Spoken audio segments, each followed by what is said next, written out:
remember I was sitting at work eating an acai bowl on a construction site, and there was picture like a construction site. People are eating sandwiches and pies and hot dogs, and I was sitting there doing my usual personal development, contemplative type sort of thing, and I googled the word courage. And as I googled the word courage on my phone, I don't know what hit me. It was a moment of divine intervention. I don't know why. I would just Google the word courage, and I had a full-on epiphany. I was like, in my community we call them a Mandala Moment. It's like that moment of epiphany where you spiral in on yourself, and it's like do.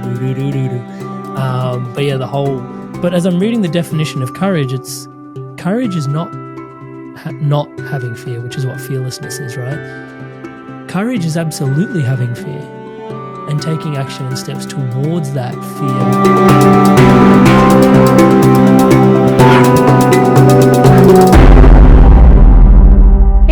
Welcome to the Celestial World podcast. Today, I am so grateful to have this incredible individual on my podcast, renowned international speaker, host and founder of the Inspired Evolution podcast, certified by Eckhart Tolle's School of Awakening, and also a master's certified Mindvalley trainer. Let's welcome Amrit Sandhu onto the Celestial World podcast. Welcome. Tanya, it is such a pleasure to be here. Thank you so much for having me. It is such a pleasure and honor. Love what you're doing in the world with this podcast. And feeling very sparkly, the fact that I get to be here as one of your guests. Thank you so much for having me. Amrit, I'm curious, right? What was that aha moment where you went, okay, I need to find my life's purpose. I need to change my ways. And how did that moment shape the work that you do today? Wow, I wish it was one moment. There are so many moments that sort of, for me, I don't want to say death by 1,000 cuts. That sounds really dark. But not for this spiritual podcast. Doesn't belong here. But it really was. It was lots of different straws on the camel's back that broke the resistance to living in alignment to purpose.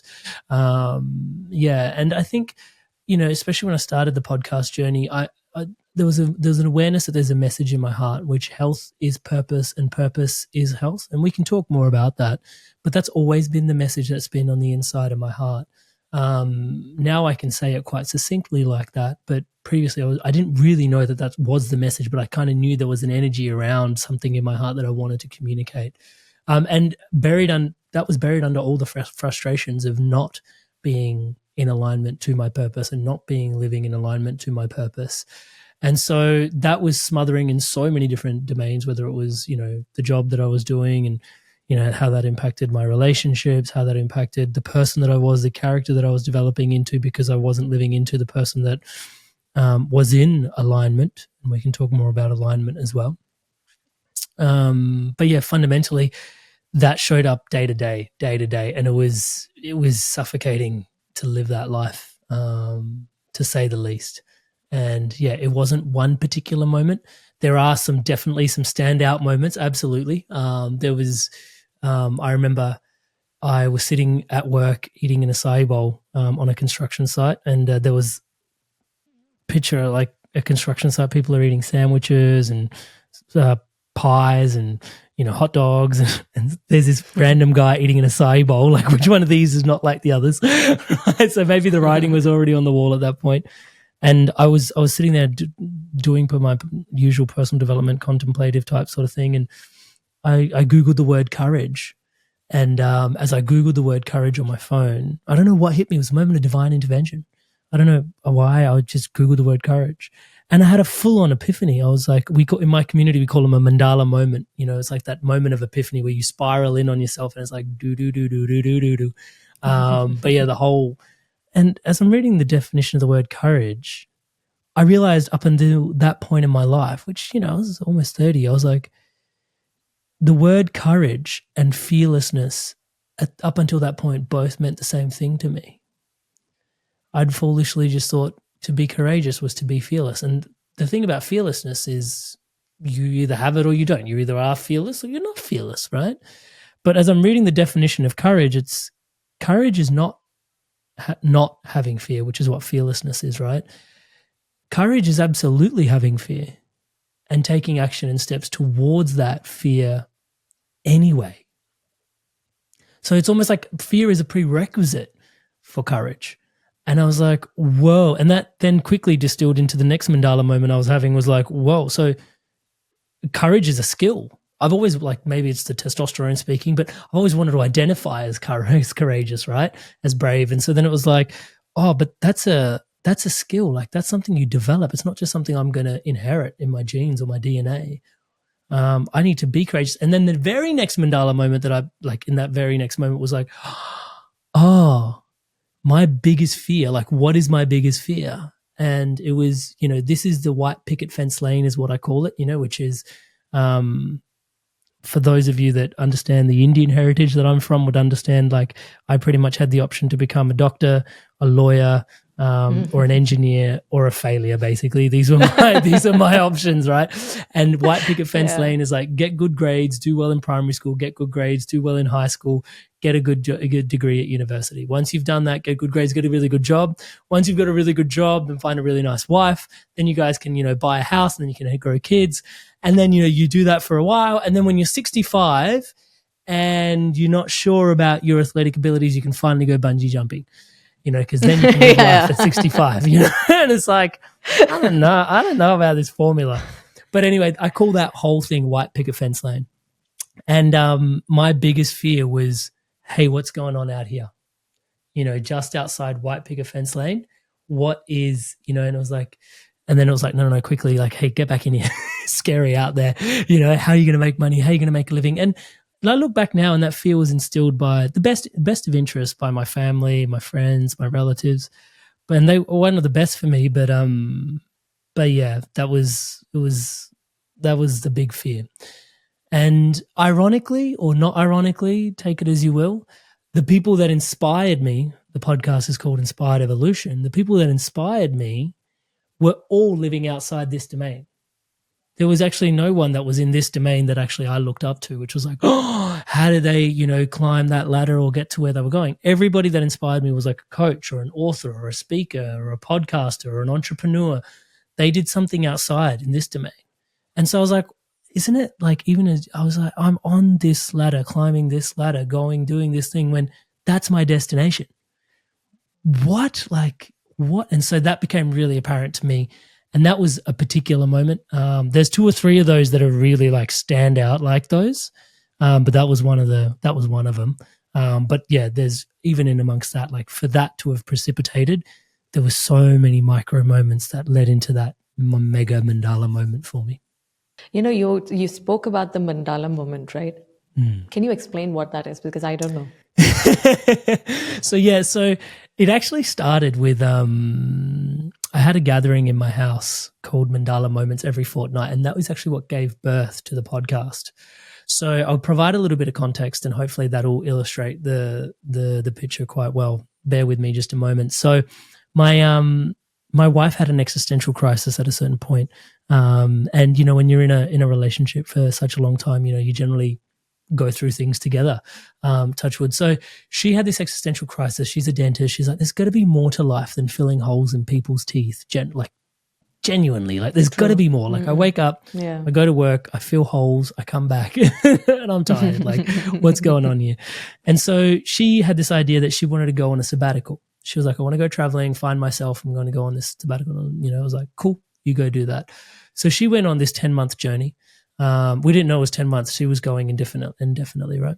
And we can talk more about that if required. But yeah, so she's on this journey and I'm at home and I'm going to work and, holding down the fort, looking after our dog, whatever. And it's been this really interesting time because we'd been together for like 7 years at this point, but very rarely in a relationship do you get so much time on your own to re-meet yourself and your own energy, right? Yeah. So I started meeting myself again, which was really interesting because she was like, hey, you're the messy one. And I was like, nah, man, nah. Hang on a sec. And then she left and I was like, I'm not exactly messy, but I don't exactly tidy up after myself either. It's not the same thing. Both are like different. Yeah. So I started to understand the nuances. But one of the things that happened was, I started getting a bit lonely, and I was watching a Tony Robbins video, like a little seminar on my laptop in our dining room, and she was usually hung out on the couch. And I remember having an epiphany, a moment of epiphany. I was like, oh, like it just, a few thoughts cascaded in on themselves. And I was like, oh, I finally get it. Oh my God, I just had a breakthrough. It's a breakthrough, right? Like that breakthrough. And I turned to share it with my wife, then girlfriend, and I was like, oh, and she wasn't there. And I was like, like I felt this deep frustration. One of my friends said this to me. It's like, something's really poignant or really special when you want to share it with your friends or your loved ones. That's his barometer of like, oh, I must really love this song because I feel compelled to share it with people. Like there's things that you like, but then there's things that you love, and you're like, oh, I got to get this book for everybody. So in that moment, I had that where I was like, I really want to communicate it to her, the transformation. She wasn't there. And so I gave myself the space, which was like, actually, you know what I'm going to quickly do is I feel like there's going to be many people that feel this way. I'm going to make a Facebook group, and I'm going to invite every fortnight. Let's go with fortnight. I wanted to do weekly, but it seemed like too intense to do it every week. Every fortnight, every 2 weeks, I'm going to invite people over to my house because I'm the average of the 5 people I spend my time with, and I'm spending all my time at work, and I don't necessarily love the people that I'm spending my time with there. Like they're fine, but they're not my tribe. Yeah. So I'm going to get very conscious about my tribe, and yeah, they're going to come over, and I selected authors, entrepreneurs, speakers, people that, my yoga teacher, like people that were like conscious, that I wanted to be more like. And I looked up to these people. I was inspired by these people to evolve, but I didn't have inspired evolution at that time. And so I was like, okay. And then what is it going to be? It's like community chats. If nothing happens, we'll put on a TED talk, and maybe we'll watch a TED talk like a Tony Robbins talk I just watched, and ironically, the first talk we watched was a Mindvalley talk. And then we can unpack it. It'll give us some fodder for some conversation, conscious conversation. And you know what? That's a community. We're going to have some chats, and maybe I'll brew some chai. I just learned to brew chai at the time. Hey guys, if you've been enjoying this video so far, please make sure to support this channel. You can either subscribe to the channel, leave a like or a comment, or even share it with your family and friends. Apparently it helps with the algorithm, and I have no idea how that works. Also, I'm sending out weekly love notes where I'm sharing with you my own personal spirituality journey, and also will keep you posted on the upcoming community events that we have. We have a lot lined up for you. We've got group channeling events, Akashic record reading events, and a lot of such community events that I think you're going to absolutely love. All you have to do is go to www.celestival.com/love notes. Now let's get back to the video. So, and I remember walking just before I just come from Mexico, and there's a club there called Mandala, and I was like, that's too sacred a name for a nightclub. They should take it off. Like I felt that like inside being Indian. I was like, no, they can't do that. Yeah. It was a cool name. And so I was like, okay, Mandala. And then the idea of having people over to my house, when I moved to Melbourne first, I always had this idea that I was going to be like this socialite guy, right? Which is, don't judge me, but that was actually my thought. Friday night drinks at Amrit's house, cocktails in a shaker or something. That never happened. But Mandala Moments happened. So all these thoughts sort of brewed into this one offering. And I gave myself 2 hours to create the Facebook group. Like I had this realization about, and epiphanies come in cascades if you can't already tell, right? So I had this epiphany.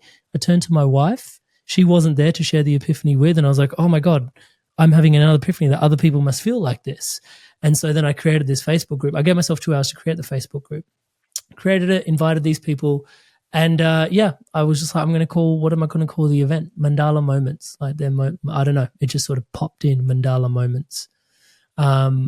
And so I didn't think too much of it. It was just a cool name, and I just thought that was the name of the thing. It just was sort of channeled and downloaded, touchwood at that point.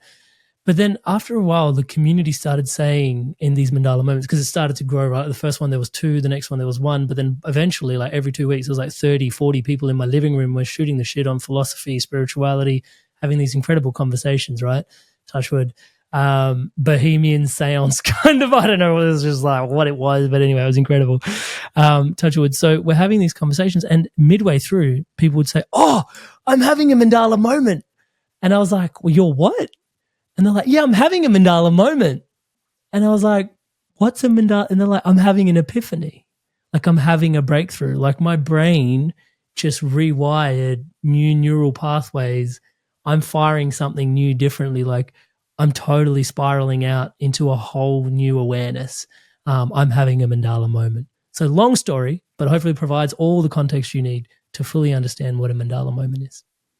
Wow, that is beautiful.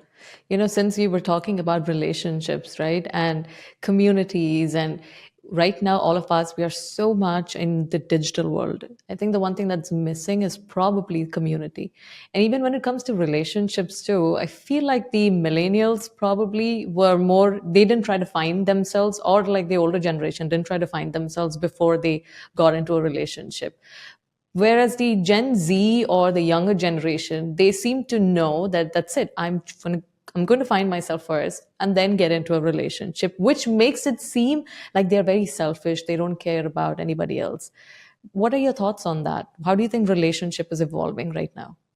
Wow. Okay, great question. So I think there is a very subtle nuance between selfish and self-love. And honestly, I don't think you can really start to unpack whether you're coming from a place of self-love or selfishness until you actually start to pursue the path of self-love, right? And it's interesting because if you want the little hack, even in the space of self-love, for me, the hack is service. Even when I'm coming to love myself, like, okay, so let's take an example. So when I love myself, I'm doing things that matter to me, right? And I'm living in my highest calling. And so a podcast for me is an act of self-love. Yeah. Taking a long walk in nature is an act of self-love. Yeah. But the nuance in there is it can be perceived as selfish if I'm doing it at the expense of others around me. Yeah. But if I'm if I'm taking the walk because I know I need to de-escalate, otherwise I'm going to come home and I'm going to be an angry person, or I'm going to be not in the right frequency to be around children, then it's a bit of self-love, right? And if I'm doing a podcast because I know it's going to serve other people, right, but I love doing it, it's self-love, right? Because there's an essence of service in there.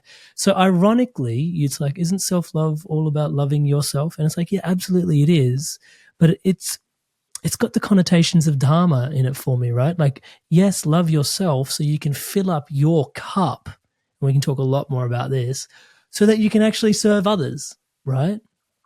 And so therein lies actually one of the things that I teach is like the difference between passion and purpose. And we can talk a little bit more about that if you want to, but therein lies the nuance for me. It's like the intention behind it. It's like, is the intention slightly programmed with greed? Is it like, is this purely for me? Which is, we all need those moments, right? Or is this like, hey, I really need to do this so I'm filling up my own cup, so I'm in a really positive state so I can be of more better service to life in general around me. It doesn't even have to be others. It's just life expressing itself through me, right?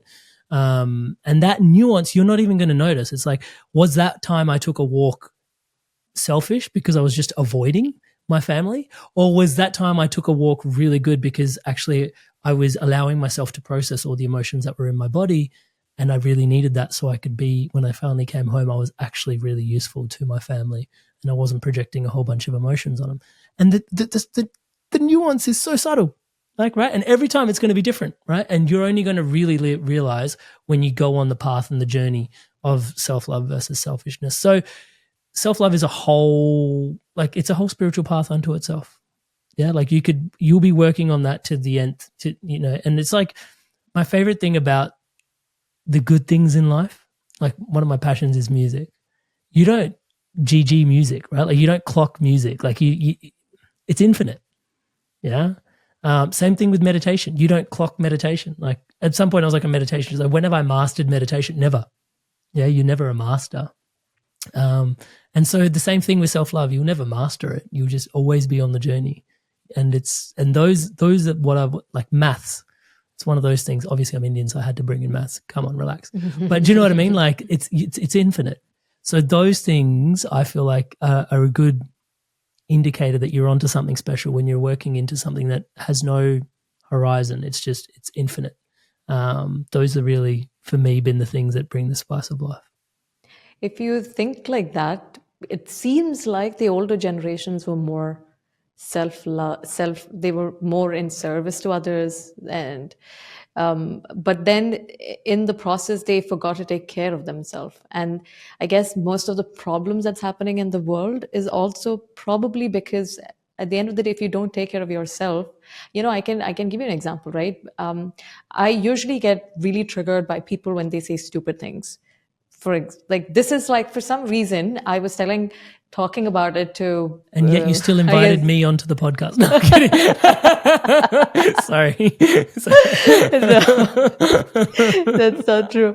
I love the way you speak. You're awesome, but good joke. So I was telling my therapist, I don't like it when people say stupid things.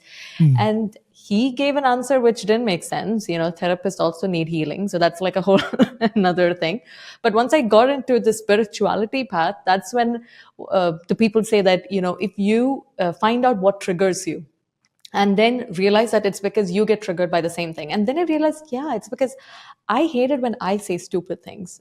And then I realized, why should I do that? I mean, I'm just human. I can talk stupid things. I can ask stupid questions on my podcast. Oh my gosh, I'm always thinking, I hope I don't ask stupid questions. Right? I'm like, or talking about that, you just had like the Oxford scientist on your podcast. Oh my God. How do June you do that? Caravan. What questions do you ask? Like, don't you feel like you could ask like stupid questions? How do you do that?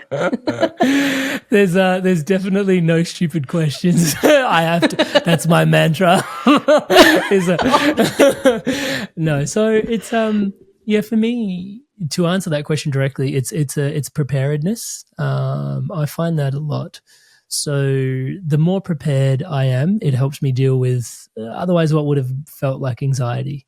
And then also experience, right? Like I've people like often ask me, so how did you feel with that particular guest? And I was like, leading up to that guest, there was another 500 guests before that, and it started, my first episode was Nat, and she's my yoga teacher, right? So I started literally interviewing my yoga teacher, and now I'm interviewing an Oxford scientist that is just blowing everybody's mind, right? So and Nat is like equally as incredible. Like everybody's amazing, right? But the caliber of the conversation and, you trying to work your way into it, I think you just get more and more comfortable as you go on. And I still have my moments where it's like, oh, this is going to be an intimidating one. But also even that relationship with the fear, because I get it when I go out on stage, even now, I'll go to speak, I still feel the butterflies in my heart. And I'm like, oh, but I've learned to sort of say, oh yeah. And now I'm going on stage and I really care about how this is going to go. And I've just reframed it entirely, right? It's not like this is crippling. It's like, oh, okay, I really care about how this is going to go. Better do it right, and therein lies, okay, lean into your preparedness, prepare, and that's my approach is I try to prepare to the best of my ability. Elon Musk had come on one show, which was like a new podcast. I don't know if you know, because I guess I was trying to find out why do these big guests come on small podcasts too. So he did go on one podcast like that, and the kids asked a bunch of questions to him. And then after all of that, they asked the kids, okay, what do you think about it? And they're like, we didn't understand anything. Yeah. Whatever we didn't understand anything. So after you get to a certain point where you don't understand anything, you get this sort of, the confidence, right? I'm like, nothing intimidates me because I didn't understand anything in the first place. Just roll with it. Just roll with it. It's all going to be fine. Yeah, that's also true, right? Like kids, they're not like, I watch my son, he's, he tells me what to do. And I'm like, dude, I'm your dad. But in his mind, he's like, what context are you trying to provide me here? Like, bro, you need to bring that over here. And I'm like, you're right. I actually really do need to bring that over here. Don't I? Sorry, let me just get to it. And so it's beautiful to witness because those are all programs. Those are all rules, right, that are written in. Yeah. And whether our they kids serve also us, teach us a lot. Oh, best teachers. I guess. Best teachers. So just to rewind so many things that have been, fast forwarded into our systems that don't need to be. Touch wood. Absolute blessings. Yeah, true. Your podcast talks about inspiring people to do things. But how can you get someone who is inspired to take action? What is the thing what's that magic ingredient that gets an inspired person to actually take action? Yeah. So It's a great question. So the way the Live Your Purpose program that I put together is built actually is it addresses the 3 key steps, right? And I'll just quickly go through them all because you're actually alluding to the 3rd step. So I call them the ABCs of purpose just because, I don't know, I like things to make sense like that. I'm an engineer. I like patterns. So A is all about align, right? So we align to our purpose and there's 3 steps in there. So the key thing you start with is your values. And we can talk more about that because that's central to my work. But you start with your values. And for those that want to discover their values, there's a free mini masterclass, which is that training, but turned into a mini course available for you for free. inspiredevolution.com/values. You can go check that out now. And perfect. Thank you. 20 minutes from now, you'll know your values, right? You'll be as clear as I am on my values. Mine's a connection, contribution, celebration. Everything I do is to live into those values. So you can know your values, inspiredevolution.com/values. And then the next piece is your story. The next piece is then we build out a vision, right? And you can do that as well, inspiredevolution.com/vision. That one's also free and complimentary if you want to go do that. So those are the 3 steps in a line. Then we've got the B, which is the belief system, right? So the B, ABCs of purpose. B is if I'm aligned, many people are aligned and they go, actually, I know my vision.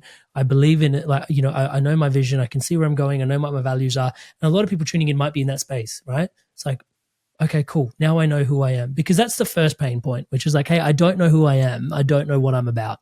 If you're there, cool, let's align, right? That's the first piece. The second piece is the belief, right? So it's like, now I've aligned, but who am I to be living into such an incredible vision? Or how come I get to live in alignment to my values when everybody else doesn't? The majority of the people don't, right? So that's the belief piece, yeah? And then we start working on mindset, right? Your growth mindset, flow states, all this sort of stuff. We start unpacking that within the belief structure, right? Then the third piece is C for create. And you've actually got to go out and create. You've got to take some steps and move forward in life. And that's usually, like you said, it's a whole piece. Now, that doesn't get unlocked until you believe, right, that you can, right? So first part is what, right? The second part is actually I am deserving of it. Yeah, this what that I've just mapped out for myself. That's coming from soul deep. It's not really like you're creating something. It's like you're allowing something to be birthed through you. That's actually always meant that it's always birthing. Anyway, I could talk more about that. But yeah, the belief piece is like, okay, now I believe I can do it. Then we go ahead and do it, right? And in there, it's baby steps. It's chunking everything down to the smaller steps. And I genuinely believe there is a mystical power, and viewers are now going to tune into how weird I can be, with a pen and a piece of paper, right? Because the minute you start to jot down an ideas list, right? Like, okay, this is the list, and you just write like, hey, these are all the things that I want to see happen. You've got a bit of a to-do list actually. But what you've done is you've taken something that was just living in ideas land, and you've just, through the mechanism of ink and paper, just pulled it into the material. When you stop to reflect on that, that's actually pretty trippy that you just did that. Yeah, like something was ethereal and you just materialized it. You took it from 5D to 3D, that's what they say, right? It kind of just happened, right? And you didn't even realize that you were doing that. And so you're already taking action. And one of the sneaky little energetic things about the universe is it rewards those that take action, however big, however small. So the more lists you write, the more action you've taken, the more the universe propels you into action, right?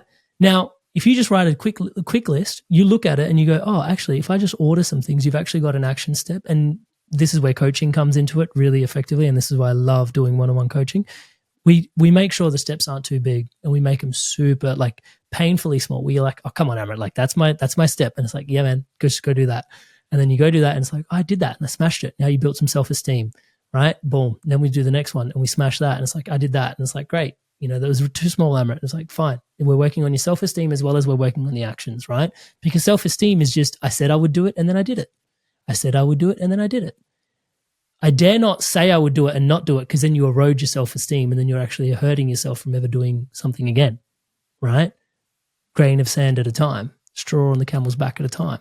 So we do that step by step by step. And then boom, before you know it, you're actually got something, whether you're an entrepreneur or an intrapreneur, either way, the program takes you down either path. You end up creating something meaningful. But it starts with making sure that you've got a vision, but then also you're aligned, but then also that you believe, and then we can create. And it's about yeah, it's as unsexy as lists, and also as nuanced as taking as infinitely small steps as possible. You know, when did you start getting into coaching, and were you always into this sort of metaphysical world, or was it something that happened later on? Yeah, so I was always into metaphysics. I didn't realize it. My father has always been he's always been my spiritual teacher, and his lens has always been metaphysical. So he was like, I was 4, and he's sitting there and he's going, Amrit, why are you here? And I'm like, well, because this is our house and this is where we live, and this is my room. What are you doing? What do you mean? And he's like, no. Why are you here? And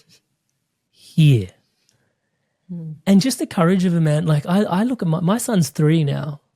Yeah. And I'm thinking about like, do I ask my son that question at 4? And I'm like, that's a pretty, like, I could throw him into a bit of an existential mix there, like, and it was just, I was just raised that way, and growing in an Indian household, the conversation was like, what happened to that guy? It's like, oh, it was his karma. It's like, Tasha was like, what? You just what? You just locked it all in with that guy's karma? Like, you just such a get out of jail free guy. So these conversations always ever present. I make light of it, but yeah, spirituality was always a massive piece in our house. Now, this is a thing about purpose, and we should talk about this, because you can't actually ever turn your purpose off. The thing your soul is here to do, and I genuinely believe this, that your soul signed up for a certain list of lessons that it knew it wanted to learn in this particular lifetime, right? Now, some people believe that, some people don't, but most of the spiritual teachers, after having interviewed all the people that I have, it's unanimous. They all say it, right? Earth is a school, and we all come to learn these lessons, and we even pick the lessons we're going to live, and hence we choose the avatar and the body we're going to be in, right? So you're here to learn a particular set of lessons. And so in there, you're going to go on this journey. You're going to, do some things really well. You're going to do some things not so well. So in there, that's all part of it, And so for me, the key things that I learned was I was always the guy that people came to for advice. I was just, like, even when I was little, like my friends would just come and they'd start talking to me about their problems, right? And awesome things that happened for them. And I was like, and I was genuinely curious and intrigued. I was like, oh yeah, that happened for you. Yeah, right. No shit. And I'd listen, right? So I was always the person that people would lean in on. And I didn't know that was a thing, right? Like I just thought I was being a good friend, right? Fast forward, eventually I become a coach, and I realized, I've always been coach. I've always been a coach. A coach listens well and then asks good questions, right? To take the person further into the conversation for themselves, right? That's fundamentally what a coach does. Now I'm coach, and I'm also a mentor, and I take a little bit of liberty, show up as people's brother sometimes and nudge them a little bit, which the coach and the mentor can't really do. So, I've got my own thing going on a little bit in coaching now. But yeah, it's, and going back, your purpose is always emanating through. People go, I don't know what my purpose is. And it's like, well, take a look around at your space. Like you come to my house, there's books on books falling off the walls on personal development and spirituality. There's musical instruments everywhere. Yeah, I'm into music and I'm into spirituality. I'm into personal development, right? Like I'm into growing. There's books on wealth and finance. It's everywhere. People go, my house is barren. And I'm like, okay, open up your device. What was the last thing you YouTubed, right? Is it hot rod cars? Like what is it that you just inadvertently can't turn off? You're obsessed about. Like it's always there. Yeah, you think it's literally you're the fish in water and you think it's water, right? But it's actually not water for someone else. Yeah, it's like you're always tuning into relationship conversations even though you're not even in a relationship. Why are you so obsessed with relationships, right? What is going on there, right? Or you're always just obsessed with the economy, like Freakonomics. It's just something that speaks to you. It can be anything, but it's always on, right? Now, what happens generally for most of us, society and our education system, we suppress that version of us, right? So we push it down and we learn to be something we're not. Yeah, and so a lot of this work is to reclaim who you are. So when did I know I was a coach? When I finally stepped into, and it started when I was I did the podcast. I was about 14 weeks in, and one of the audience members said, "Hey, will you coach me?" And I was like, I've kind of always dreamed of, I've been inspired by, wait, what am I going to coach you on? And he was like, just the conversations you're having on the podcast, just have them with me. And I was like, and there's value in that. And it's like, oh, absolutely, I'd pay you for it. And I was like, okay, sure, and I just started, and the podcast facilitated the journey of becoming a coach for me. And that's when I knew I was a coach. Even then there was a lot of like, really, this is possible? Like having really deep, profound conversations that help shift people's mindset and states is of value. So absolutely, apparently. And I was like, okay, this is incredible because I just wish I could do more and more of this. And that was when I started to anchor into it. But then when I reflected back, it was always happening. And if I can take the liberty just 1 second, talking about how we suppress things and things like it's always emanating out of us, like our soul's purpose is always present. We just squash it down with left brain logic in our mind, touch wood. Same thing, like I was a kid and I was always really good at school, like academically, and that sounds pretty righteous of me, but that's my own patterns. Like I got a lot of love and attention from my parents for being an academic kid. So that's what, as a child, we do what we do for our parents' attention. And that's most of where our good bits and also our neuroses kind of kick in as well, as any good therapist will tell you. And one of the things the only thing I really remember getting into trouble for in school was as a young kid, my parents got called into school and I got into trouble because kids weren't going back to class on time because of me. And my parents were like, what's going on? And I was like, and they told him, oh, Amrit is in the sandpit and everyone's playing in the sandpit and Amrit's playing in the sandpit, but Amrit's also telling him stories as he's sitting in the sandpit. And his stories keep going. And so the kids keep listening and the bell's gone, but they're still listening to the stories and he's not done telling the story. So he waits till his story's finished. So multiple kids are waiting to finish the story to come back, even though they know they're meant to be back in the class. Touch wood. And so I look back and I was like, oh, and I learned in that, it's like, oh, Amrit, you got to stop telling your story. And so I stopped telling my stories. Right? But it's like, you look back and it's like, oh, Amrit was always telling, you've noticed in this podcast, I've been telling stories. Right? That's who he was. That's who he is. Right? But like the education said, no, that's not, you're not conforming with our model. And so a lot of it gets stamped out, touch wood. It's on us to reclaim it. Yeah. Whatever you said resonates with me too, because it's like the same thing that happens in all Indian households. I'm the oldest one out of 3 daughters. And I am an engineer, how's the pressure? One below. No, sorry. The pressure. I'm still traumatized. And my mom's like, we never needed to do Google. I'm like, look, I have to pay for the therapist because you didn't Google it. Okay. so anyway, anyway, that was a long story. The youngest one, the Gen Z one, she's an influencer. She goes taking pictures, because they got their quota of 1 doctor and 1 engineer. So the third one can be whatever she wants. Free. So it resonates. So you're not working as an engineer right now, right? I do some consulting work. Oh, you do work. consulting work. But it's work, interesting. The consulting work that I do, it's really trippy. So again, when you're aligned, strange things happen. Yeah. So it's the title is engineering and planning, right? Is the consulting that I go do. Let's unpack what I actually do. So I go around, I speak to people about the projects that they're working on. Yeah, and I'm just like, oh, tell me more about it. I'm genuinely interested in engineering projects. I've always been interested in the projects. And so I was like, oh yeah, tell me about that. And I'll speak to someone else that's on the same project that's, senior executive. Like these projects are big, like $16.5 billion projects, multiple organizations, multiple C-suites trying to bring things together. And I'm just having conversations.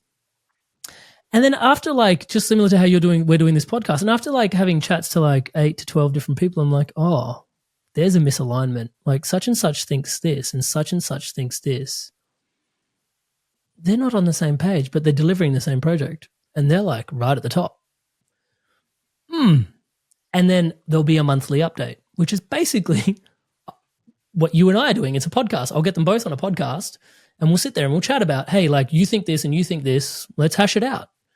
Yeah. And we just have a conversation. And they're always both right in their own nuanced way. And they elicit some clarity in the middle of the conversation. And then there's like 1,500 people in the organization listening into it. And they also get clear and they're brought along on the journey of like eliciting clarity, right?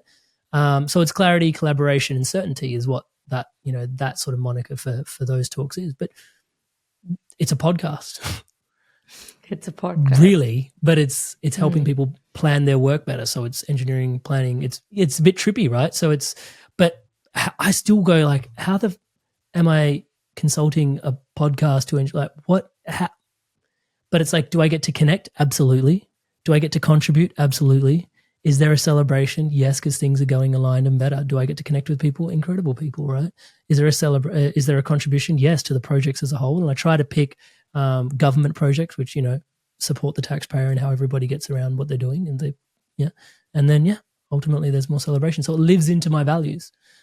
You know, in the whole content creation field, we talk about we've got to niche down, right? And you are into all of these things. I'm into a lot of different things. I also do the engineering part, supply chain part, the content creation part, all of these different things. And there have been so many instances where I felt like, oh, I'm actually not into this one. I'm probably into that one. Doesn't mean that I have been thinking wrong all this while. Why am I not able to niche down? So I had done a lot of this being really hard on myself that I couldn't niche down.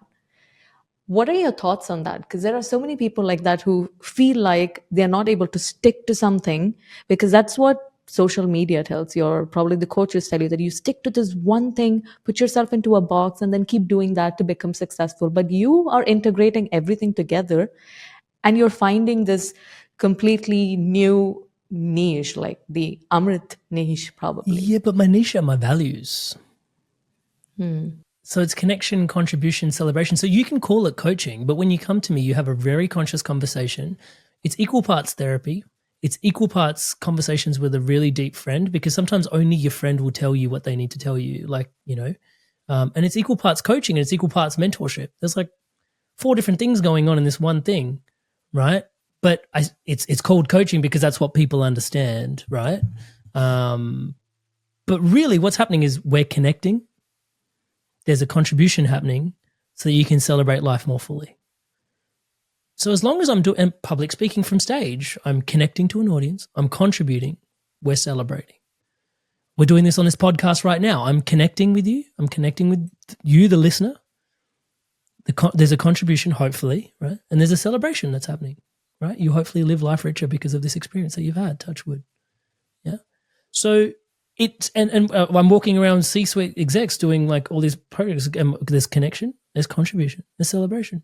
So from the outside looking in, it's like, whoa, what a disarray! Like such diversity, Amrit, you know, which is what you just communicated to me, right? And it's like, whoa!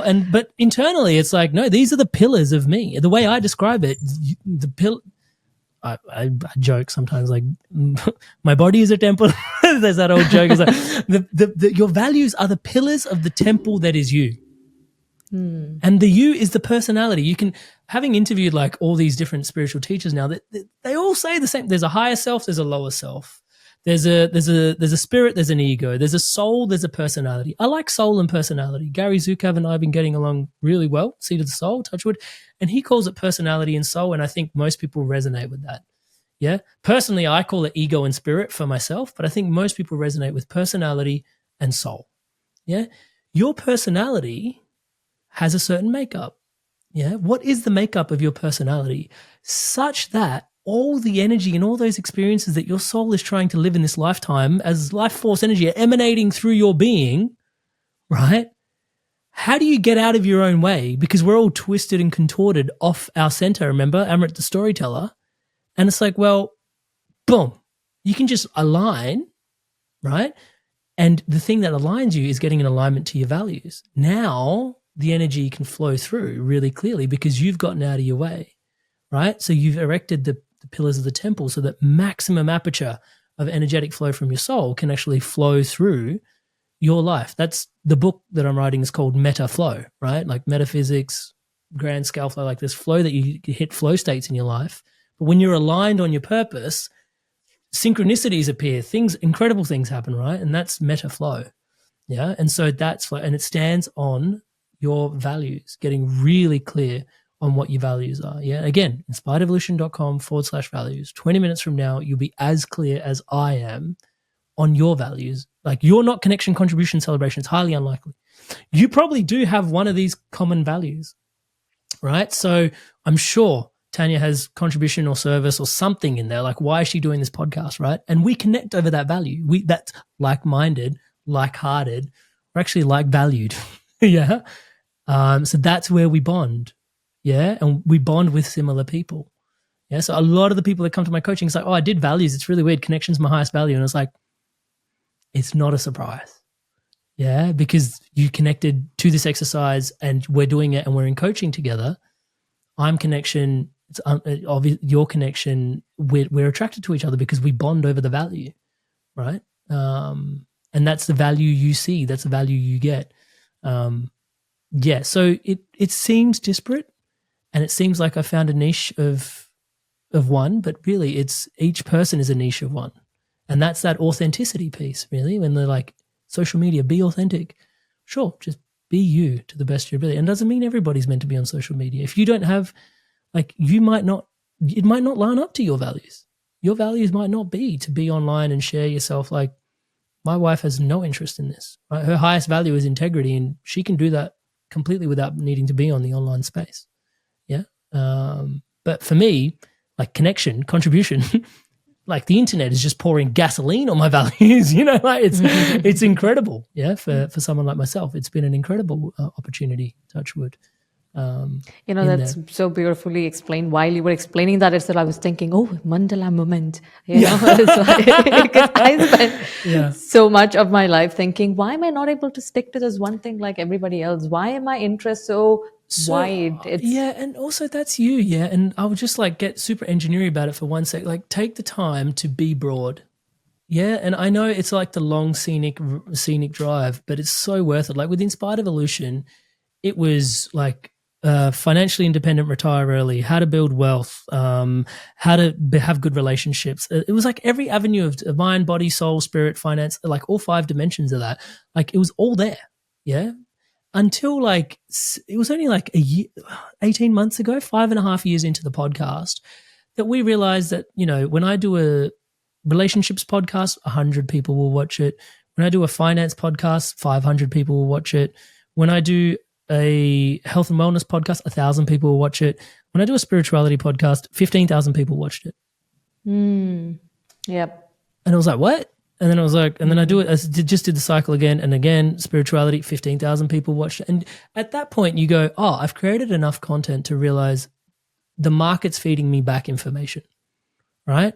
And it's like, there's enough analytics. And that's really why I dig being on YouTube, because it's really cool analytics. The engineer in me loves it. And it was like, oh, I could create 10 videos on finance, or I could create 1 video on spirituality.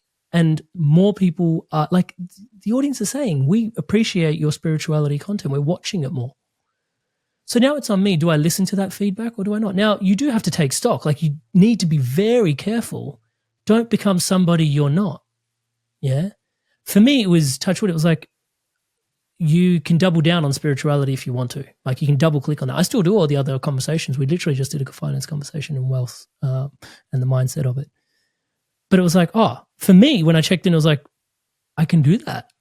Like, I can actually just focus on spirituality for like, make that 75% of the channel. I thought I had to sort of creep that in, as like 25%. And so I was like, oh, snap. Okay, let's go. And in that moment, touch wood, you're just like, epic, right? But again, that's the right open-minded part of me. The left brain part of me goes, you know what? I bet you showed up better in the spirituality conversations because those are the things that really matter to you, and you are Indian. Yeah, and it gets even as glucky as your name is Amrit, right? It's an Indian name. It's a spiritual name. Touch wood. I did a conversation with Reverend Michael Bernard Beckwith of Agape just like a couple of weeks ago. Sounds like I'm name dropping, by the way. Pardon me for that. But he said, he goes, is that like Amrit? When did you adopt that name? And I was like, oh no, it is my name, but therein goes, like, when you think about marketing, because a podcast online thing is marketing, right? It's like, oh, my name is inherently got some marketing things that I don't even know that it has, right? Like, I'm like, It's just my name. But for people, it's a spiritual name. It's an Indian name. And India means spirituality and maths to people, right? And really good food. Yeah. So I lucked into one. So touch wood. So there's all of those factors playing into that. The other thing I wanted to say without making this too long, but there's two approaches to avatar training. Yeah, generally. And most people think it's like the architect. Yeah. And an architect, what he does is he builds your house. Yeah. My mentor taught me this is like you build your house on a plan, and you take the time to like, okay, there's going to be a wall here. And when we build out an avatar, it's like, who is going to be the person that I serve? And paralysis by analysis, most people spend all their time just analyzing that, and they get stuck, and it's stifling, as opposed to an archaeologist. An archaeologist takes a brush, dusts a little bit here, didn't find a bone. Okay, I did some videos on wealth and finance. I did okay, but I didn't really, get far. Did a video on wellness. Okay, I did okay. Did a video on spirituality. Oh, here's a bone. Oh, okay, wow. And you start actually, oh, here's a whole thing. I found my niche. It took me 5.5 years, touch wood, right, of showing up consistently, to finally get there. But I think that approach is more suited, because if you do dust a little bit, by the time you find what you're looking for, you've really found what you're looking for. I could have double-clicked on wealth and finance, but I'm not sure I would have had the passion for it, and we can talk more about passion and curiosity, but I'm not sure I would have had the passion for it to stay in it long-term, because that is a thing as well. When you look at the analytics now too, or forget the analytics, there was a time, I think, right after COVID, where everybody was hustling. You've got to work hard. You've got to make money. I'm a 6-figure coach. I'm a whatever figure coach. I was also trying 10-figure. I was a 1-figure coach, by the way. I tried to do all of that, like hustling, grinding, figure coaches. Nothing happened. Yeah. So then we came into this soft girl era, this feminine energy era, where I guess everybody, like the collective consciousness itself, is moving towards this receiving instead of this hustling and grinding, relaxing, allowing the flow to happen. What is your idea of expanded consciousness, and what do you think it means, and what's happening? What do you think is happening to the collective right now? I feel very humbled that you're asking me this question. The age of Aquarius definitely seemed to be a tipping point, touch wood, where we've kind of gone from more masculine structures to more feminine. I'll lean into, so my PhD was on vertical gardens on high-rise buildings, yeah? So follow along with me for the metaphor, if you will. I see that masculine's kind of done its thing. Not that it's like, and it needs to atrophy. We need to continue to stay upright. Men, backbone, yeah? We've built these really big grey monoliths in the city. Yeah, like they're huge, and they're like, boom, like men have built the skeleton. We've put bones on, yeah? But now it's time to, high-rise buildings, vertical gardens, right? Like, let's green this. Like, grey is bad for my mental health. Like, green is just like, whew, right? Nature, let's connect back. Like now, the feminine, please rise up, yeah? And please, like, we need that overgrowth. We need you to, men have tapped out, right? To the point where it's borderline getting toxic. Yeah. And it's like, hey, like a bit too much. And it's like, yeah. But we don't know what else to do. Please come help. Please help. Yeah. Like we've done our bit. And we're so excited for you to come and like elevate it to the next level, right? And who knows where it goes to from there.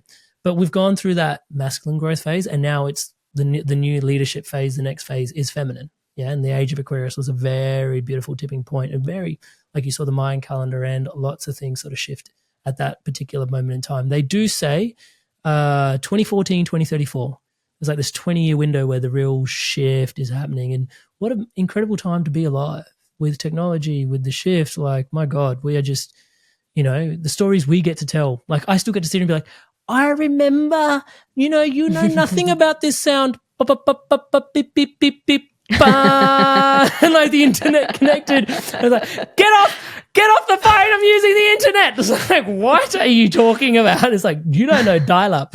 25 kilobytes per second, mate. So it's such an interesting time to be alive. Yeah. So it's wow. So I think the masculine role is really to be a very upright tree. Yeah, and the feminine role is to beautify the environment that tree is then holding space for. Touch wood. There was I was trying to understand why are we trying to move towards the feminine, right? We're not trying, it's happening. Yeah, go on. It's happening, yeah. But apparently there was, about the Lemurian tribe. Yeah, There was a time, yeah. Yeah, So Lemuria. apparently at that point of time, there was the feminine that was ruling. And because the feminine was ruling, the technology was not so advanced. So when the cataclysm happened, they were not able to protect themselves. So they all destroyed, the earth destroyed. So then the collective consciousness decided we want to see what would happen when the masculine rules. And that's why we have all of this technology, right? We've got, look how much we moved forward into technology. Now we are coming into the Christ consciousness, which is the balance of the masculine and the feminine. It's androgynous. Yeah. Yeah. So now it's not just about the feminine uprising. It's actually coming back to the balance, because I can't be just feminine. I have to go to work too. And you can't be just, I have to go to work, right? You also can't be just, you can't be just masculine. You need to, like, you're a podcast host. You've got to sit and listen and receive what I have to give too. So all of us have to get into that balance. What do you think? Yeah. So there's a question about expansion of consciousness that still needs to be answered. But yeah, the masculine and the feminine piece. So I really like in native South America, they actually have 5 genders. Yeah, they don't have 2. 5 genders. They have 5 genders. Interesting. Yeah. So you have a male born with male energy, and you have a female born with female energy. Yeah. Then you have a male born with female energy, and you have a female born with male energy. Then you have androgynous energy, right? And so these are the 5 genders. Now, generally they say you sort of come along and you do a bunch of reincarnations, male is male, female is female, and then eventually you're like, oh, that was a good level 1 challenge. Boom, now I'm going to come as a male with a female as a male, right? And then that's like level 2 challenge, and then level 3 is like, oh, I'm like, my spirituality is sort of evolving. This is their native spirit, like understanding, touch wood, wisdom, I should say. And it's really beautiful because I remember reading David Data's, where is it? Where is it? David Data. Really incredible book. The Way of the Superior Man. And I remember reading it and I'm going, this is such a great manual and it's not for me. And it was so weird because I was like reading this book that everyone's like, this is the way of the superior man. And I'm like, yeah, I know, it's not for me. And so what I've come to learn, and this is just my humble understanding, is that masculine, if you want to understand the energy behind masculine, you just trade that word for freedom. And feminine, if you just want to understand the energy, if you just want to trade, like you just want to understand the energy behind feminine, you just trade that word for love. And love and freedom are these 2 energies that are ruling everything we do. Right now, in their shadows, freedom is fleeting and it runs away and it voids and stuff. Or there's a whole cataclysm of stuff there, right? And in its shadow, love is clingy and there's a whole nother batch of stuff in there, right? And you see those 2 shadows play out, a lot in like relationships and stuff like that. One is avoidant and one is clingy. But love and freedom are the purest essence of masculine and feminine. Yeah. And so when you look at male born with male energy, it's like a male determined for freedom. Yeah. And you look at a female born with feminine energy, it's like a woman dedicated to love. Yeah. But I'm reading Way of Superior Man, I'm like, and not to say like, oh, I'm evolved, but like, it genuinely is, touch wood. And you said like you're a podcast, you listen. I'm a male with feminine, like my operating system is love. I'm not inspired by freedom. I'm inspired by love. Yeah, so I can sit here and comfortably say, like, I'm a male with feminine energy, and people are like, why would you say that, bro? It's like, and it's like, but all it means is like I'm a bloke that's driven more by love than freedom. Like when it comes to my decisions, it's like I make decisions based on love than freedom. Yeah, and I've identified that by myself. So that book was an amazing book, but it didn't make sense to me. Right? It was like, no, this is not where this is not for my operating system. Yeah.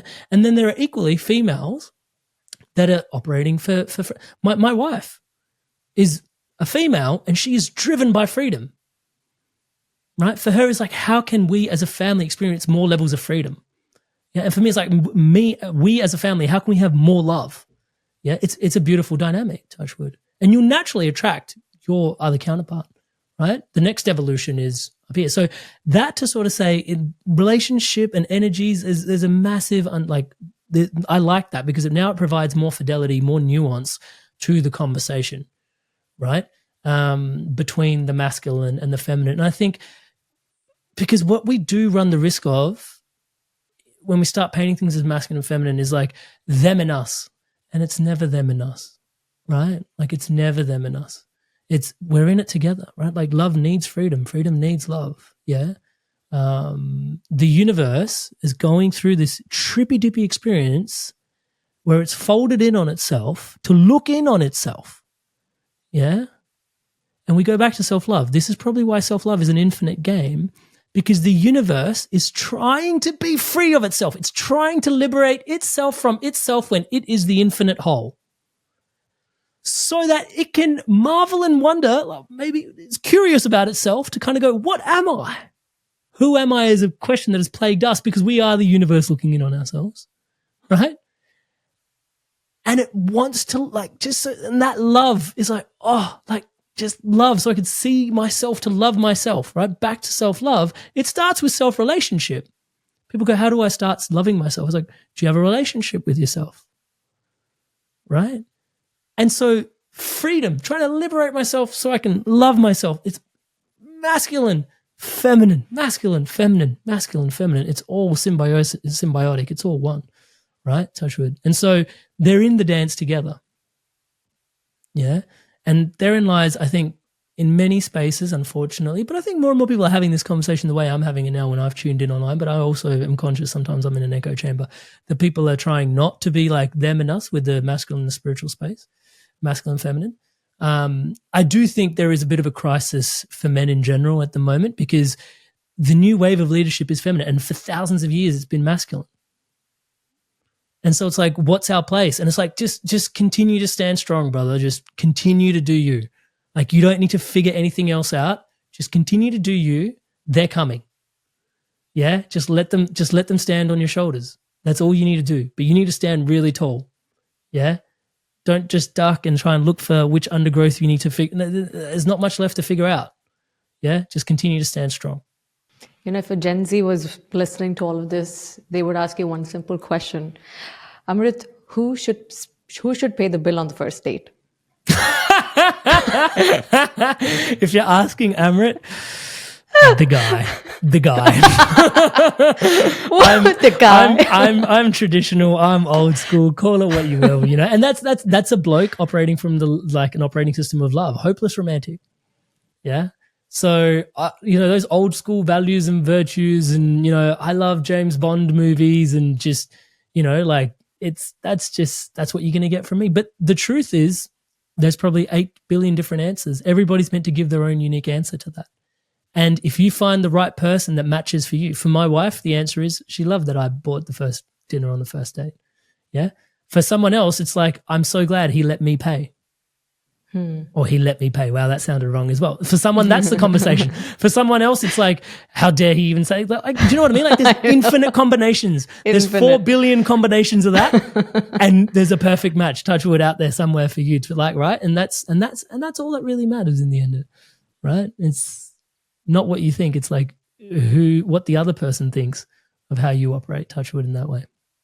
I noticed that you say touch wood a lot. I know. Go away. I mean, we usually say touch wood like if I've won $1 million or something. Yeah, but it's an idiosyncrasy. Idiosyncrasy. I need to Google that. Even I don't know what that means. Okay, so it's an idiosyncrasy of mine. Touch wood. And what it does is, so the original origins of the saying, because everyone's like always sending me information on touch wood. And apparently it's an old Celtic thing, and it used to come from, they used to knock on wood to invoke the spirits of the trees, right? for better or for worse in whatever instance. And yeah, it's just, I don't know. It's really stuck with me. My friends, they really do take the piss out of me around it as well. Like I totally get it. I know I do it. I'm really reflecting on it in this moment with you. Thank you for the space you're holding here. It's there's an element of reverence in there for me. Yeah, for me, it just, I don't know. I think things can be so flippant and we can take things in such disregard. But taking a moment to be like, it's pretty special, knock on wood, like it just, for me, hammers the point home. For myself, I know it's probably confusing to other people, like, why is he even doing that? Yeah. But for me, it's an act of reverence. Touch wood. It sounds like, that they talk about that ikigai, the moment. It's like, so you're just probably saying, I'm so grateful to be alive. And it's something like that, just. Yeah, it's me counting my blessings, I hope, or something to that effect. It's beautiful. You speak a lot about conscious leadership, right? Can you tell us what that is and how can we raise conscious leaders like our kids? How can we do that? Don't lead in a place where you don't belong. Don't try to be someone you're not. We're all told leaders are exceptional. We're all lead. Come on, you got this. Go competition, and it's like I can lead podcasting. I can lead in the coaching. I'm a pretty good business person.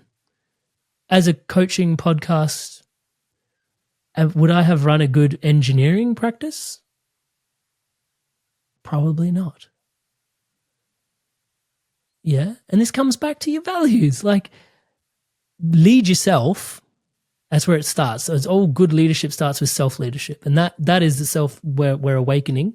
And conscious leadership is awakening to that right now. It's like, in order to lead others, I need to lead myself. How are my own habits, behaviors, actions, all that sort of stuff? Because even when I'm not communicating to my team, my not communication is communicating to them that I'm not communicative. So, whoa, that is such a trippy-dippy place to be. Let's just relax for a moment and settle into, okay, who am I, right? What am I really? And it's like, okay, am I going to be the hard-ass leader? And it's like, no. Yeah, it's just, that's not who I am. So should I be in an environment where a hard-ass leader is required? No. But if I was to put myself in a place where hard-ass leaders are required, I'd be a terrible leader. Yeah, so don't lead in that space.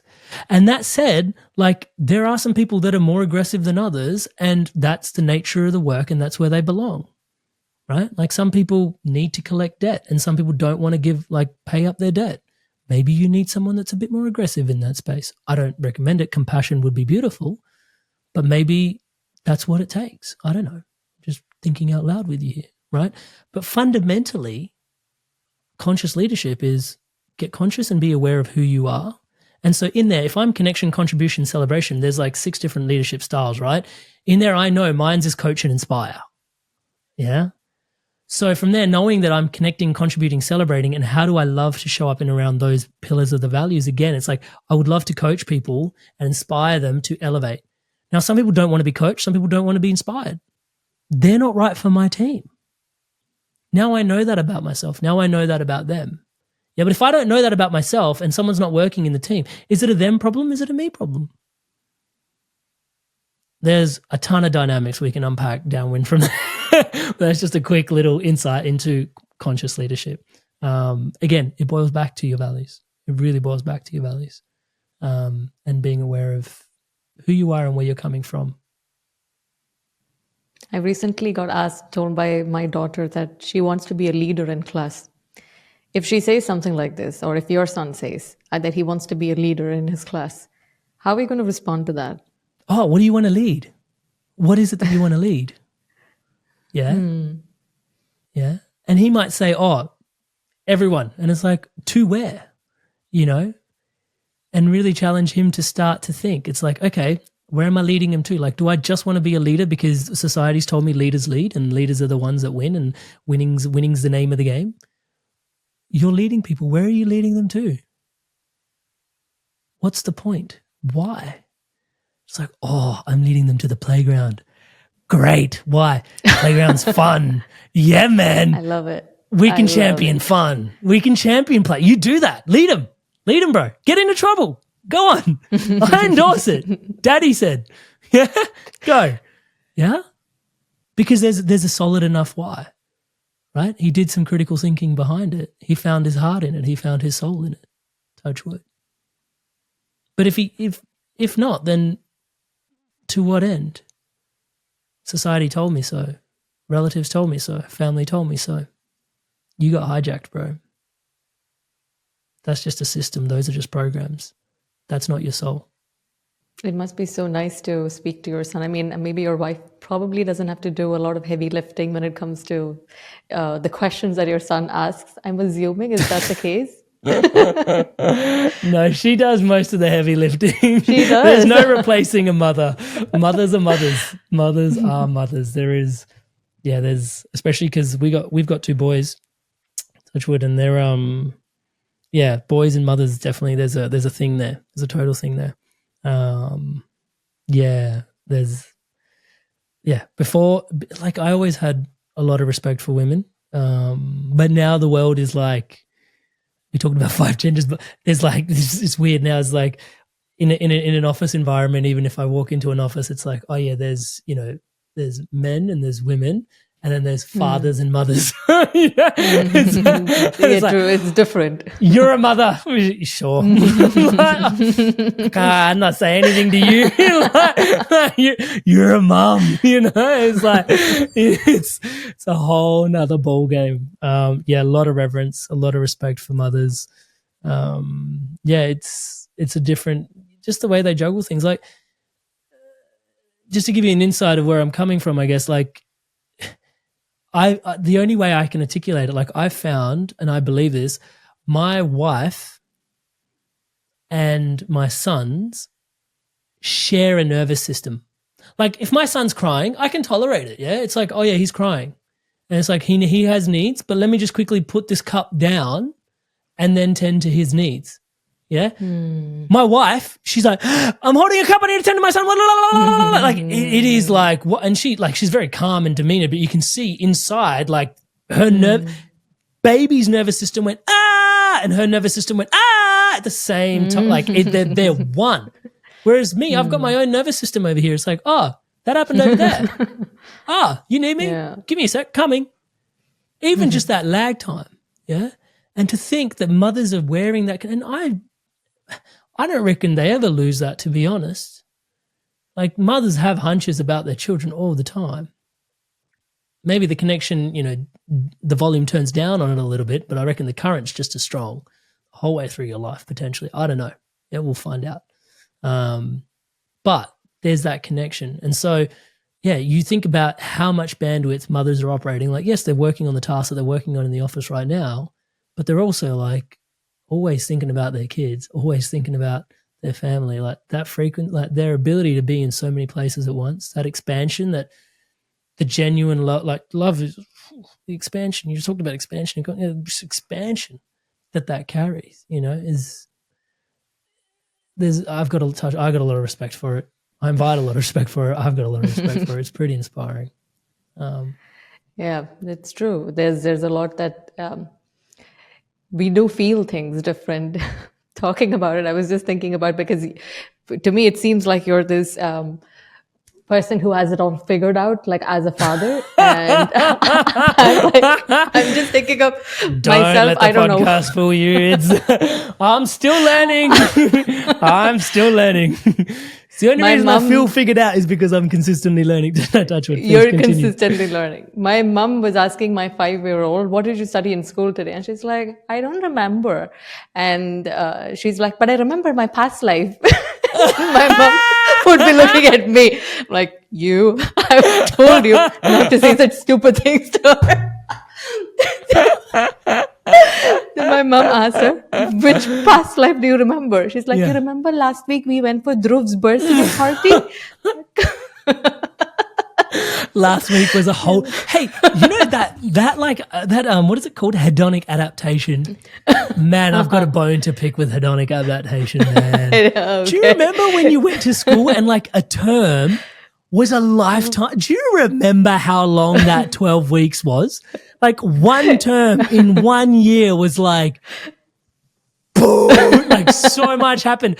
And I'm like, it's my birthday again? Like, it's like, I was having cheesecake like 3 weeks ago. Like, it's my birthday again? Like, I'm not being present enough, man. Like, I need to slow down. Like, this is, yeah, I got a bone to pick with hedonic adaptation for sure, man. This is funny. I love that word, by the way. Even hedonic adaptation was what I was teaching my mom. My mom's like done. She just zones out when I open my mouth. So forget that. Which is why I started the podcast. Yes, so I can like speak so someone might listen. I have to vent it out. Thank you so much for listening. I'm grateful that I get this opportunity. You know, it's like amazing. I have such awesome time. Yeah, it's really an incredible gift. I think like I pinch myself sometimes, like just the world we live in. You know, like the fact that like you're on the other side of the world, I'm over here, and we can have these amazing conversations, bond, connect, and share it all over. And it's such a trip. Like for those that have ever thought about like starting a podcast, I cannot recommend a better venture for your life. Obviously, I'm connection oriented, so for me, it's been a gift. But yeah, like the people that you get to have amazing conversations with amazing people like all over the world. And the catch is you have to share it online. That's the only catch. And subsequent to that catch is you're going to end up being connected to even more amazing people, because those amazing people will listen in and they'll contact you and be like, hey, that was amazing. And you're like, wow, I thought so. I'm so glad you thought so too. Tell me more about you. And now you're meeting even more. What?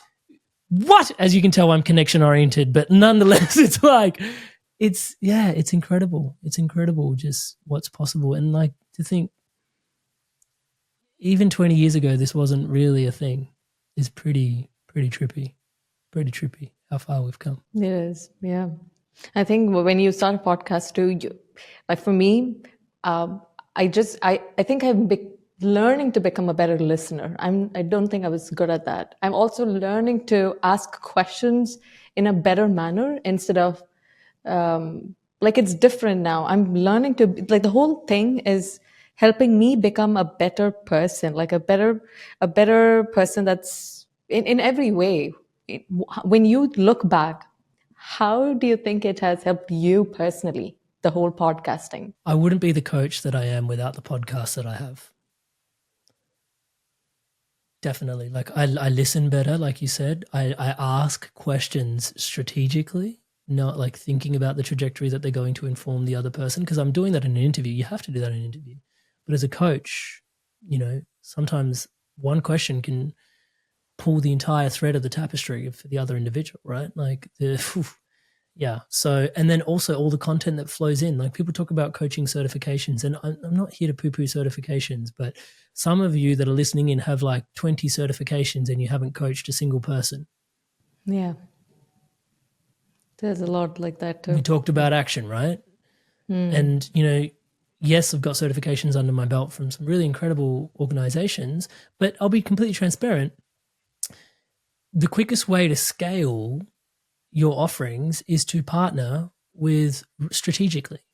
You should have 10 really strategic partnerships. I got my certifications from organizations that were bigger than mine, right? That spoke to the energy of what I was trying to create. Mindvalley, Heart Math, Gene Keys, Eckhart Tolle. Yeah. You look into the Inspired Evolution, you'll understand the energy of the Inspired Evolution because of at least those 4 brands: positive psychology, positive intelligence, right? 6, 7 brands that you go, oh, these, I get what Inspired Evolution's about. Yeah. And so it was more of it was a business strategy, right? But the certifications are good, but when you're having deep, profound, soul deep conversations with people, I have yet to find a certification that supports you in those deep places. Like maybe I haven't come across the right certification, but the podcast and having 2 conversations every week with people and going to these places provides some serious stamina for, like, when you're in a coaching conversation, to go to places with people and not be afraid to go to places with people, right? And recognizing even like asking that. There's a moment in a podcast where you go, oh, don't ask that question. That's there's a gooey wound in there. Yeah. And then you go, oh, don't. And then you learn that actually that's the question that needs to be asked. And you ask the same thing in coaching, right? It's like, oh, there's something tender there. No one's going to double click. They're in coaching. Time to double click. Hey, what's in there? And then the tears, or, the rage, or, oh, this was in there. Thank you so much. I finally got to process that. Amazing. So, and then, yeah, like even when you were saying I listen better, for yourself, and, it's made me, when you think about communication, everything we do, my wife used to, like, we argued a little bit. I was like, relationships are all trust and communication. She's like, no, they're all communication. And I was like, what? No, they're trust and communication. She's like, you can't build trust unless you're communicating. And I was like, she's always right. If you haven't figured it out, she's always right. You take my certificate. Right? And so, and then I'm in there and I'm like, wow, so we're always communicating. Like, and to think about how much your communication is potentiated through listening, like it's the other half. And in a world as noisy as ours, where everybody wants to be heard and everyone's speaking all the time. Yeah, true. To just listen. Like that's where, like, I do coaching and I say I show up as your brother, I show up as your coach, I show up as a mentor. I'm not really qualified as a therapist or a healer. Like I have no certifications in that space. But knowing what I know, just taking the time, sometimes I rock up to a coaching session and people talk for 60 minutes straight. And I know something's healing. Just by function of somebody listening, the power of active listening. You can get super woo-woo about it. Yeah, because that person's carrying something and the other person's actively listening about it. Yeah, like active listening actually has the power to heal. And like a whole nother podcast. But seriously, like that's phenomenal that happens. And downstream from that, like you said, yeah, communication, relationships improve. You're a better person because of it. You notice things differently. Someone said something and you learn to, in what they just said, I want to double click on that, Yeah, and lots of things. And not to sound aggrandizing, but I met someone recently and like, they were surprised. They're like, they said this to me, and I shouldn't say this because it's going to sound very egotistical in this space, but it's going to paint a point. You're interesting. And I was like, what do you mean? Like, you're interesting to talk to. And I was like, isn't everybody? They're like, no, people generally just talk about 1 or 2 topics and those are their topics. And I was like, I never really considered that. I just talk about lots of different things because it's interesting. And it's like, yeah, but I think people, and then we discussed this, me and that person. And he goes, yeah, but I think people don't have the avenues to discuss more things. Whereas the podcast gives you the opportunity to talk about many different things. And here's a little hack for your life, right? Thanks for listening this far. Finally a point. If you want to be interesting for others, all you have to be is interested. If you want to be inspiring for others, all you have to be is inspired. Right? So if you want to give an energy, you actually need to cultivate that energy yourself. Right? So turns out I'm interesting. Right? It sounds really weird when I say that. I was still struggling to say that. That sounded weird. Touch wood. Pardon me for that. But nonetheless, it's because I'm interested in a bunch of stuff and I'm exploring it consistently through the podcast twice a week. And so I can't help but be interesting to someone that's like, oh, that's really interesting. And it's like, oh, I didn't try to be interesting. I'm just interested. Turned out to be interesting. Right? And so even in that, like the diversity, the range, like, yeah, like you said, it changes your whole person, your whole being. Highly recommend it. Yeah, highly recommend it. I think in your situation, it's the interested person who met the interesting person, because the topics that you talk about, Yeah, I think you seem like someone who can hold up conversations with everybody. So I understand from which point you're talking about, like even from a child to older people to people from every different space, you're able to hold conversations because of the wide scope of topics that you're interested in. And that makes it easier for the other person to also communicate with you and open up more and more and more.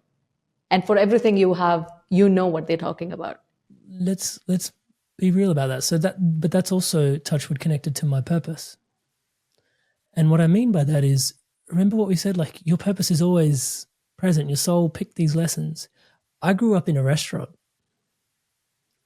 So my parents were migrated to Australia, and a really amazing restaurant here in the heart of Australia, in the heart of Adelaide. I don't live in Adelaide anymore, but that's where the restaurant was.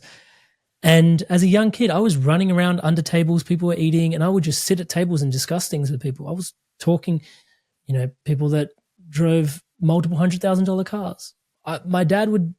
My mum would be like, shoo that homeless guy off the tables outside. My dad's like, wait, he needs a curry, And so then I'd be the one that goes out and feeds him, range. Like I would talk to all different types of people.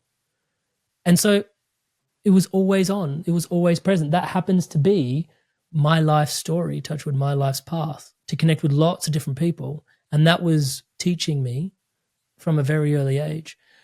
Everybody's life is perfectly designed for them. Yeah. Now and you said before, it sounds like you've got it all figured. Yours is all figured out for you as well. You just have to look. Right? And if you don't know where to look, okay, shameless plug for coaching, but coaching helps because we can't really see ourselves all the time. That's why I'm always in coaching myself, right? In one shape, form or another. Yeah. Sometimes I take 6 months off to integrate a bunch of coaching, but it's so invaluable to have someone mirror back to you, right? But that's where that comes from. For me anyway, and I'm not saying it's exclusive to me. Plenty of people have their own life stories, life path, life trajectories that informed, and they could have been tribulations, they could have been gifts, but then in the present moment, at any given moment, you are at that spearhead, the tip of the spear for where you're meant to be. And not just you, actually, your ancestors, a whole nother podcast, right? You are the peak expression of life at this particular moment, right? Until you get quantum and then you're like, oh, all moments have already happened and they're happening anyway. That's right? Okay. But I think my audience are probably used to that. But in this particular moment, right? Like you are the peak experience and everything is informing that particular experience. All memories, all DNA, all RNA, everything that is a soup that makes up you, right? It's on purpose. So you have a lot of the courses that you offer. You've got your Live Your Purpose program, your Learn How to Meditate in 7 Days, launch your podcast from idea to iTunes, one-on-one coaching on conscious leadership, conscious career change. Which one out of all of this is closest to your heart? And why does it hold such a significance to you? Thank you for asking the question. It's actually one-to-one coaching. It's none of them. It's like those clickbaity thumbnails, you click on it and then it's like, what? It's one-to-one coaching because as you can tell in a one-to-one conversation, like it's great. Programs are all brilliant, yeah. But they only have a completion rate. Like even my programs have a completion rate of 33%, and that's actually high. Yeah, normal programs have it's like 17 to 18%. People buy programs, many of them don't even start. Yeah, whereas one-to-one coaching, the sense of accountability, the depths that we get to go to, it's not just a one-way conversation where you're learning from the program. Yeah, the Live Your Purpose program, yes, we go through it together, and I absolutely do love and adore it. It's incredible. But the one-to-one coaching where people bring themselves and they're like, hey, this is what's going on. And it's like, there's just such a, for me, the ability to connect and contribute that deeply, like there's depth in one-to-one coaching that I just find group coaching's heaps of fun. And I love programs. I definitely do. But for someone that's connection oriented, the podcast, yes, is deep, but then also has this breadth kind of energy to it. Whereas one-to-one coaching is just like just a dive charge, and I'm all for someone that's connection oriented. I'm hungry for it, touchwood, and I feel very honored that people, I guess touchwood, trust me the way that they do to show up to the one-to-ones the way that they do. It's pretty remarkable. Pretty remarkable, even if I do say so myself. So that's, touch wood, that's my favorite. If you guys want to tune into that, it's amrit.coach/life. Amrit.coach/life. And you get a free 30-minute call with me. You jump on, we deep dive. Either you just do the deep dive and see where we go, or you might be interested in going into coaching, like formally into like, a month-to-month thing, and then we can figure that out from there as well. Sorry, I know I did a cheeky answer to your question. No, that's fine. I gave you the opportunity for the cheeky ad, so no worries. Appreciate it. Do you have any final message for us? The message is always the message in my heart, that your health is your purpose and your purpose is your health. And if you're finding yourself off, like your health, it might be that you're off purpose. I struggled with 7 years of career misalignment. And it was depressing. Depressing by ways of I wasn't able to express the authentic part of me. And expression is the opposite of depression. Now, asterisk, some people do have a chemical imbalance. So, absolutely, some people need serotonin support. But, dude, like 1 in 2 people, 2025, are going to be anxious or depressed. The stats are in. 50% of the population needs medication. What? Come on, man. Come on. I think my experience, right, is that we're being suppressed from our authentic expression, and that depression, expression, and there's like a health thing that happens, like a mental health thing that happens, and mind-body connection, it turns into physical stuff as well. Your organs, Chinese medicine, store energy, right? So it's a whole story and a journey that's being unpacked there, right? Health is purpose, purpose is health. If you find yourself in alignment, you have more vitality, right? Meta flow. You have more flow for health as well. And I thought for the longest time that I was just this trippy-dippy hippie in some ways with this message in my heart, health is purpose, purpose is health. But ultimately, the science of Ayurveda, sister science of yoga, has been saying this for thousands of years. The whole science of Ayurveda is here to facilitate your dharma, right? So health is here so that you can live your life to its fullest, right? Because you were here for a purpose, right? So get healthy because you've only got one life. Health is purpose, purpose is health. It's an ancient message, touch wood. I feel really honored to be carrying it at this particular time.